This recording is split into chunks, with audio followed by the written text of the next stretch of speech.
Hello guys, welcome to Sravani Venkanna channel. So మీకు ఒక విషయం షేర్ చేసుకుందామని వీడియో చేస్తున్నా. విషయం కాదు, నేను యూట్యూబ్ ఛానల్ స్టార్ట్ చేశాను. బట్ వన్ థింగ్, ఎందుకు ఈ యూట్యూబ్ చేశాను అని అంటే చాలా చాలా అంటే చాలా రీజన్స్ ఉన్నాయన్నమాట. ఆ రీజన్స్ ఏంటంటే ఫస్ట్ ఆఫ్ ఆల్ ఒకటి చెప్పేస్తాను మీకు. నెక్స్ట్ చాలా ఉన్నాయి. ఫస్ట్, నాకు ఇంగ్లీష్ అస్సలు రాదు. ఇప్పుడు కూడా నేను ఎక్కువ నేర్చుకోవడానికి ట్రై చేస్తానన్నమాట. సో వై, బికాజ్ నాకు ఎందుకు ఇష్టం అంటే, నేను 6th క్లాస్ వరకు తెలుగు మీడియం స్టూడెంట్ అనమాట. సో నాకు ఇంగ్లీష్లో నా టీచర్స్ కానీ ఎవరు అంత పర్టికులర్గా ఒక సైలెంట్ వర్డ్స్ ఉంటాయి, కానీ దీంట్లో వర్బ్స్ ఉంటాయి, నౌన్స్ ఉంటాయి, ప్రొనౌన్స్ ఉంటాయి, ఎప్పుడు ఏం మాట్లాడాలి, ఎప్పుడు ఈజ్ దట్ ఇలా తీసుకురావాలని ఏ టీచర్ కూడా, ఏ మాస్టర్ కూడా నాకు చెప్పలేదు. రియల్గా చెప్తున్నాను నేను. అందులో నేను వెనకబడేది చాలా. నెక్స్ట్, నేను నా 7th క్లాస్లో హాస్టల్ వేశారు మా నాన్న. నేనే కావాలని వెళ్ళాను. ఇక్కడ ఎవరు లేరు నా ఫ్రెండ్స్.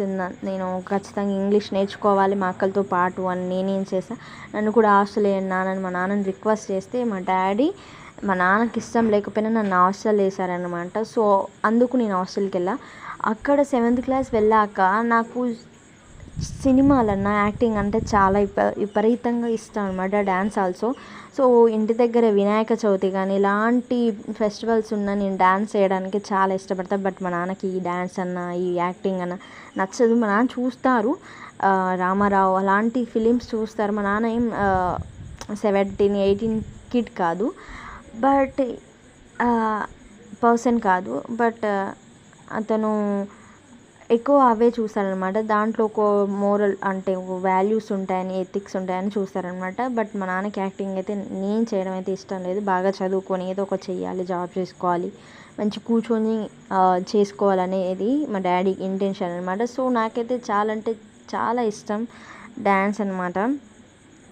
సో అక్కడికి వెళ్ళాగానే నా ప్రతిభను చూపించాలో, నా టాలెంట్ చూపించాలో అని లాస్ట్ బెంచ్లో కూర్చొని వాళ్ళు ఎంకరేజ్ చేస్తుంటే నేను వేశాను. నాకు తెలియదు నన్ను ఎర్రిపాపని చేస్తారని సంగతి.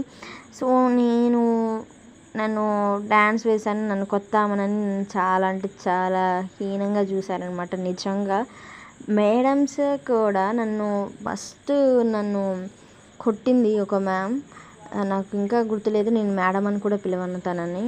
నాకు ఇంగ్లీష్ రాదు, తెలుగు కూడా సరిగా రాదు ఆ టైంలో. సో నేను కొత్త, నన్ను ఎలా ట్రీట్ చేయాలో కూడా తెలియదు వాళ్ళకి. నేను ఒక చిన్న 13 years అంటే నాకేమీ తెలియదు అంతగా. సో మేడాలు కూడా నన్ను ఎవరు అంతగా వెల్గా ట్రీట్ చేయలేదు. నా క్లాస్మేట్స్ గురించి చెప్పాలంటే ద వరస్ట్ క్లాస్మేట్స్ నా ఎంటైర్ లైఫ్లో 10th class batch. I don't like that persons any time anywhere. నాకు అస్సలు నచ్చరు. నేను ఇంగ్లీష్లో చెప్తున్నాను, నాకు అస్సలు తెలుగులోనే చెప్తున్నాను, నాకు అస్సలు నచ్చరు వాళ్ళు. ఒకవేళ నేను నచ్చినా కానీ వాళ్ళు నన్ను నచ్చలేదు. నన్ను చదువు రాని పర్సన్గానే చూశారు. బట్ నా సొంతంగా నేను ప్రతిరోజు ప్రూవ్ చేసుకుంటూనే ఉన్నాను. నేను ఏదో ఒక రోజు చదువుతాను, నాకు ఇంగ్లీష్ వస్తుందని. ప్రతిరోజు నేను ఇంగ్లీష్ పేపర్ చదవంది లేదు, రాయంది లేదు, కష్టపడింది లేదు. వాళ్ళకు కూడా తెలుసు. నేను 5కి లేచి స్నానం చేసుకొని, నా డ్రెస్ కానీ క్లాత్ కానీ ఏదైనా వాష్ చేసుకొని డైరెక్ట్ క్లాస్కి వెళ్ళి, ఆ రోజు ఏదైతే మా మ్యామ్ ప్రిపేర్ కమ్మన్నదో అది ప్రిపేర్ అయ్యి, నా సిస్టర్ 8th క్లాస్లో ఎంటర్ అయింది, తను నాకు ఇంగ్లీష్ నేర్పించింది. ఇంతవరకు ఏ మేడం కూడా నన్ను దగ్గర తీసుకొని, ఏ మేడం కూడా ఏ రోజు కూడా నాకు టీచింగ్ నేర్పించలేదు. నా తండ్రి, నా అక్కలు మాత్రమే నాకు ఇంగ్లీష్ నేర్పించారు. నా గురువులు ఎవరు కూడా నాకు ఇంగ్లీష్ ఇలా ఉంటుందని చెప్పలేదు. చెప్పినా కూడా ప్రాపర్గా నన్ను దగ్గరగా తీసుకొని అయితే ఏ మేడం నాకు చెప్పలేదు, ఏ మేడం నాకు ఎంకరేజ్ చేయలేదు. టీచర్స్ డే కానీ, ఈవెన్ దో డ్యాన్స్ కానీ ఎలాంటి పార్టిసిపేషన్ కూడా నన్ను చేర్పించుకోలేదు. I'm so sad. నేను నా 10th క్లాస్ని ఎంత దరిద్రంగా గడిచాననేది ఒక 2 మ్యామ్స్ గురించి అయితే నేను చెప్పగలుగుతాను. Anitha ma'am, Jabin ma'am. ఎక్కడున్నా కానీ నేను చాలా అంటే చాలా లవ్ చేసే వాళ్ళని. వీళ్ళకు మించి నాకు ఎవరు అంతగా హెల్ప్ చేయలేదు, నన్ను ఎవరు అంత లవ్ చేయలేదు. నిజంగా చెప్తున్నా, ఎవరు నన్ను అంతగా లవ్ చేయలేదు, వాళ్ళిద్దరు తప్ప. రియల్గా చెప్తున్నా. బట్ వాట్ ఎవర్ ఇట్, నా లైఫ్ అనేది చాలా స్ట్రగుల్గా ఉంది. ఎవరు నన్ను అర్థం చేసుకోలేదు. That is my problem. నేను ఎవరికి చెప్పుకోలేదు, చెప్పినా కానీ వాళ్ళు తీర్చలేరు, వాళ్ళు తీర్చినా కానీ నేను తీసుకోలేను. That is my mistake. ఇంకేంటంటే అదే అప్పటి నుంచి ఇంగ్లీష్ నేర్చుకోవాలి, ఇంగ్లీష్ వీడియోస్ చూస్తాను అనమాట నేను.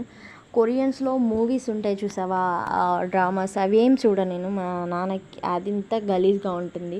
అంటే గలీజ్ అంటే కొంచెం వేరేలాగా ఉంటుంది అనమాట. సో అవి మనం చూడలేం.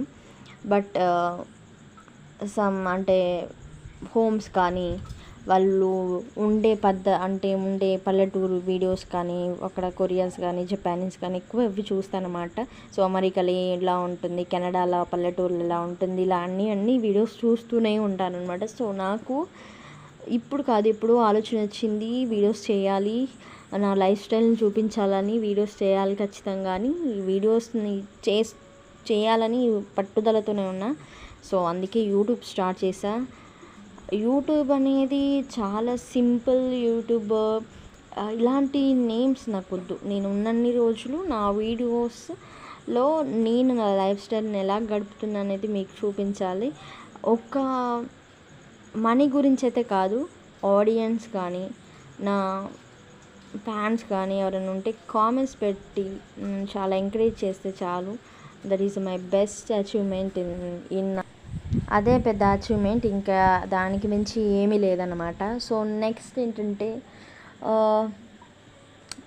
అందరికీ ఫాదర్స్ ఇష్టం, బట్ నాకు అందరికీ ఇష్టం, అందరికీ ప్రాణం, అందరికీ నాన్న అంటే చాలా ఎమోషనల్ అవుతారు.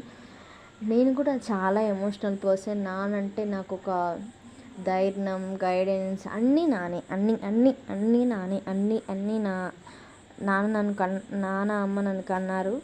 నేను వాళ్ళకి ఏమి ఇచ్చి రుణం తీర్చుకుంటానో లేనో తెలియదు, బట్ నేను వాళ్ళ రుణంలో పడిపోయాను, ఇదైతే చెప్పగలను. నాన్న అన్నీ నేను ప్రతి ఒక్క నాకు బెస్ట్, నా ఫ్రెండ్ శివాని అయితే ఫ్రెండ్గా నా best lover, best friend, best guidance, best father, best lover, best all best teacher, best what is this mean, inspiration, best motto, it means motivational person, inspiration person. నాకు అన్నీ నానే. నాన్నని మించిన దైవం ఈ ప్రపంచంలో ఏదీ లేదని చెప్తాను నేను. అమ్మ, నాన్న, సిస్టర్స్, నానమ్మ, నా అమ్మమ్మ, నా సుట్టి చాలా అంటే చాలా ఇష్టం. వీళ్ళకు మించి బెస్ట్ ఇంకెవరైనా ఉన్నారు అని అంటే నాకు కొడుకులు. ఇప్పుడు వాళ్ళే నా లైఫ్. ఈ ఫ్యామిలీ ఎవరు ఇండియాలో నాకు తెలియదు, కానీ ఫ్యామిలీస్ కనిపెట్టారు. వాళ్ళందరికీ థ్యాంక్ యూ సో మచ్. ఇంత మంచి రిలేషన్, బాధైనా, కష్టమైన, సుఖమైన, దుఃఖమైన, వాట్ ఎవర్ ఇట్, ఏదైనా హ్యాపీ అయినా ఏదైనా సరే, ఇంత లైఫ్ లాంగ్ రుణపడిపోయాను. ఈ కుటుంబంలో పుట్టడం, ఒక ఇండియన్గా పుట్టడం అయితే చాలా అంటే చాలా గ్రేట్ఫుల్గా ఫీల్ అవుతా. సమ్ పీపుల్ అంటే కొందరు అందరి మైండ్ సెట్ ఒకేలా ఉండదు. నేను కూడా దాన్ని ఏం కరెక్ట్గా చేయడానికి నేనేం పెద్ద దేవుని కాదు, బట్ ఉండకూడదు, అలా ఉండదు. ఒక హ్యూమన్ బీయింగ్గా అలా బిహేవ్ చేయకూడదు అనేది ఒక చిన్న ఇంటెన్షన్ తప్ప నేను ఏ రోజు కూడా ఎవరిని కూడా పల్లెత్తు మాట కూడా నేను అనలేదు. బట్ వాళ్ళే నన్ను పోక్ చేస్తారు, అది చేస్తారు, ఇది చేస్తారు. బట్ వాట్ ఎవర్ ఇట్, ఏది చేసినా కానీ నాలో ఒక స్ట్రెంగ్త్ని కానీ, నాలో ఒక మోటివేషనల్ కానీ, ఇవన్నీ ఒక మంచిగా ముందుకు వెళ్ళాలని ఒక ధైర్యాన్ని ఇచ్చి చూసారా, that is biggest thank you. అంతే అందరికీ. ఇంకేంటంటే వీడియోలో ఏం చెప్పాలనుకుంటున్నంటే, నేను చిన్నప్పటి నుంచి పుట్టిన విలేజ్ మీకు చూపించాలి. నేను ఒక ఇండియన్ గర్ల్ ఎలా ఉంటుంది లైఫ్ స్టైల్ అనేది మీకు చూపించాలి.